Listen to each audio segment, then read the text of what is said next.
I'm out here today with my IronHorse Typhoon. I just wanted to shoot a quick little walk around video to give you guys a full 360-degree view of this bicycle. These IronHorses had a really unique A-frame design in which the top tube is pierced by the seat mast, and then the seat stays run all the way up to the top of the seat mast, creating that rear A-frame triangle.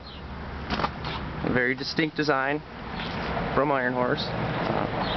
They also, this is their chromoly version, but they also had an aluminum version.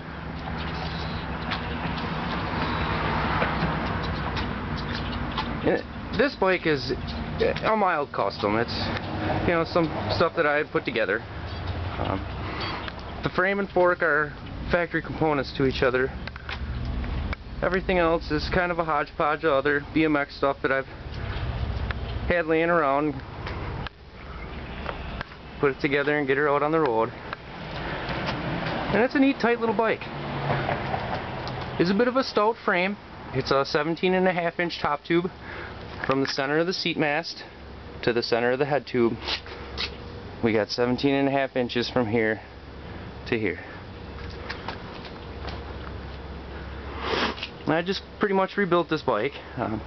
Took it right down to the bare frame and polished all the chrome and, you know, thoroughly cleaned and repacked all the bearings, and running these Eastern ultralight handlebars on here. These are a 7-butted chromoly handlebar with a aluminum body 6-bolt stem. And one of my neat personal contributions to this bike is this one-off brake plate that I fabricated or modified for it. This was formerly a brake bridge across the front of a suspension fork that I cut off the suspension fork and then fitted to the curves of this bike in specific. This plate specifically fits this frame's curve across the top of the yoke here, and specifically fits this frame's curve on each side of the seat stays there. And if you look close, I know it's a little difficult to see, but there's also a little finger that comes down on each side tight to the frame to keep that plate from swaying side to side under brake pressure.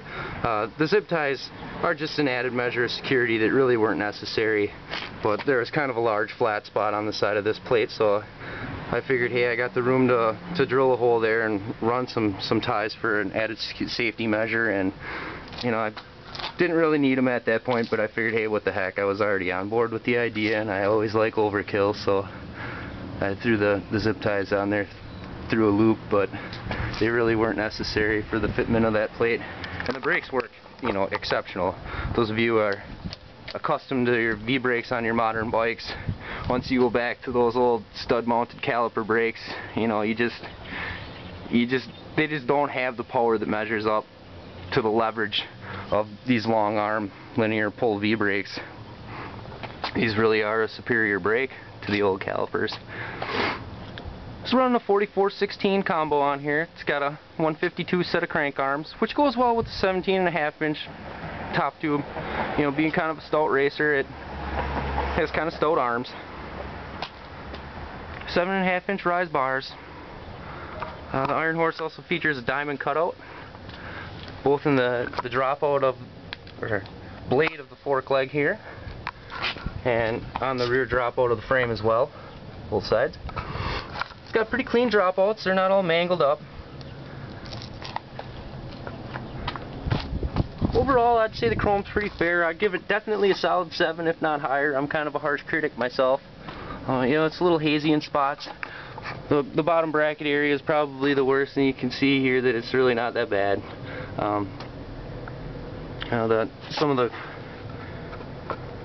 the frame was getting, you know, a little neglected when I had picked it up, so I brought her back to the best of its abilities here, and I'd say it's a damn respectable little bike. I dig it. I like its unique design and body lines. Well, thanks for having a look.